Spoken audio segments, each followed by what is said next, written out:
This morning, a new book by podcaster and author Mike Duncan.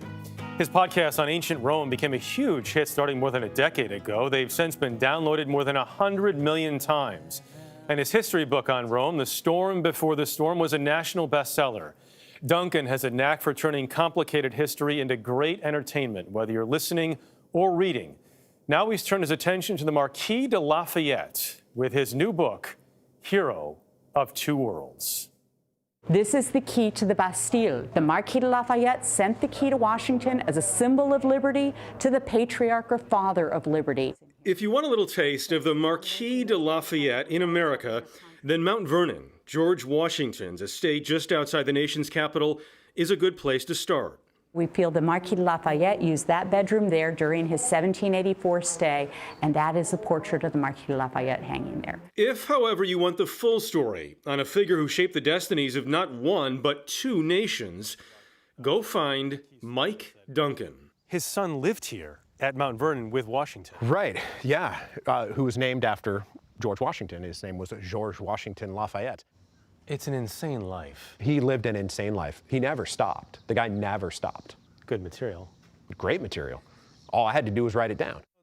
Duncan became obsessed with Lafayette while doing podcasts covering great political revolutions in history. When he first arrived, Lafayette was just another in an endless line of French soldiers of fortune who showed up on Congress's doorstep looking for fame and glory and honor. So obsessed, he told his wife he wanted to move to Paris to research a book. About 4 or 5 conversations later, we sold our house and we sold our car and we sold everything that we owned, and we rented a place in Paris and just moved there. And then when the book was finished, we came home.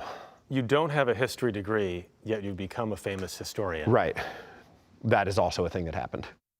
Hero of Two Worlds chronicles Lafayette's life as a kind of Forrest Gump in the age of revolution, a man who always found himself in the middle of epic events. Marie Joseph Paul Yves Roche Gilbert Dumotier Marquis de Lafayette was born into French nobility in 1757. From an early age, it was clear he was not happy living the stuffy life of an aristocrat. His first bold move was traveling to the U.S. when he was just a teenager to help the Americans fight the Revolution. He defies his father-in-law, he defies the King of France, he defies the considered opinion of the aristocracy. He buys his own boat, he sails to the United States, and he joins the Continental Army. Lafayette was declared a general in the Continental Army before turning 20.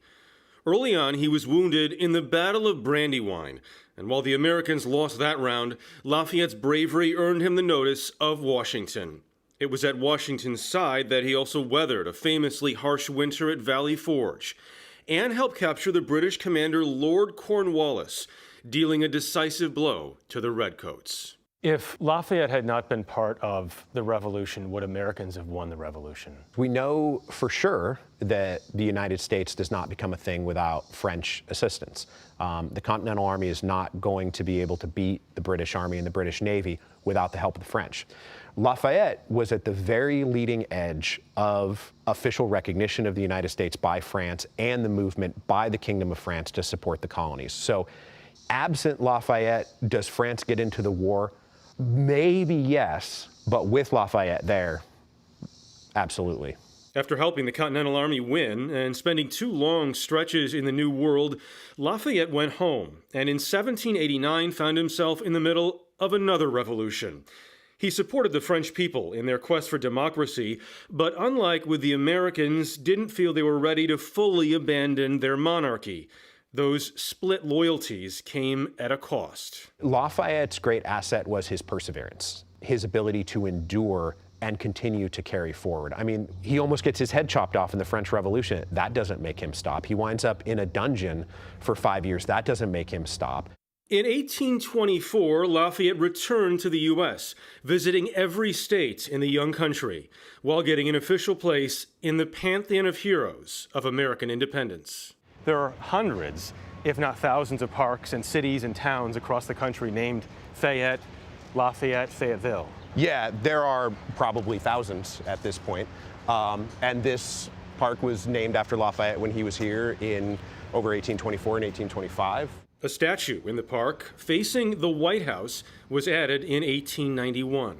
If he came back and saw this today, yeah, he'd be very happy. He'd be very happy himself. Yeah, and he would, I'm sure, give a suitably humble speech about how it wasn't him, it was everybody together, and he's just, he's just here, and he loves every minute of this.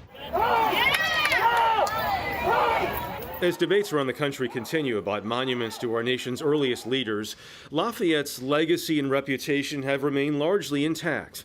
Not just because he always strived for the same ideals people still want today, like unity and equality, but also his position on slavery. After the war and after he goes back to France, he decides that liberty and slavery are, in fact, incompatible. And that if the American Revolution is going to fulfill itself and make the mark on the world and on history that it needs to make, the Americans need to free their slaves. And he begins writing letters to his friend, his father figure, George Washington, saying, you should set an example for your countrymen, and you should free your slaves, and prove to the world that emancipation will not be the economic ruin of the Americas, nor will it be a moral catastrophe. It will simply work out well for everybody.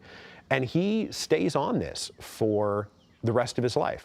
The Marquis de Lafayette lived his life trying to make the world a better place, surrounded by some of the most significant figures of his time. But as Duncan explains, in his entertaining style, nobody's perfect. There's two ways to interpret Lafayette. He was this great and noble person with no faults, and then the other one is he was a bumbling idiot who just screwed everything up. I've read both versions of the story of Lafayette, and I just wanted to kind of put those two together, because did he never make a mistake? Of course not. He was a human being who was acutely self-conscious that he made mistakes. He certainly did not think that he was perfect in every way, and I think that that's what good biographies do, is mix the good with the bad and tell it all. So what's the truth? What was he? I think he was a pretty good guy who was trying to do the right thing and mostly succeeded. My favorite history book I've read so far. Really? This year. Yeah, Duncan just has this approachable, easygoing style, and the book moves. I just look forward to picking it up every time. What's the Marquis' full name again? Yeah. I'm not going to do that. Oh, it's here. Marie-Joseph Paul-Yves Roche Gilbert du Motier, Marquis de Lafayette. We like it. Rolls right off the tongue. Very good, very good.